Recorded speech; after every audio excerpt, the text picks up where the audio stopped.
কয় টাকার বিনিময়ে আল্লাহকে ভুলে গেল? 20,000 টাকার বিনিময়ে।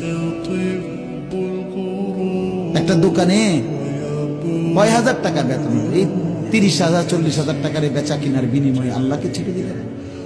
যুবক ভাই, তোমরা এই 12, 14, 20,000 টাকার একটা মোবাইলের কাছে আল্লাহকে ছেড়ে দিলাম। মাত্র 20,000 টাকায় তুমি ইমানদার বিক্রি হয়ে গেলা। ছি ছি, মোমেন তো এত কম দামে বেচা হয়, এত অল্প দামে তো বেচা হবার কথা না ভাই। মাত্র একটা 15-20,000 টাকা দামের মোবাইলের কাছে তো বিক্রি হয়ে গেল।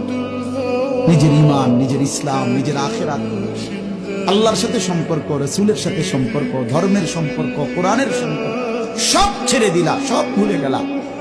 তুমি চেনো না আল্লাহ কি, রাসূল কি, আখিরাত কি।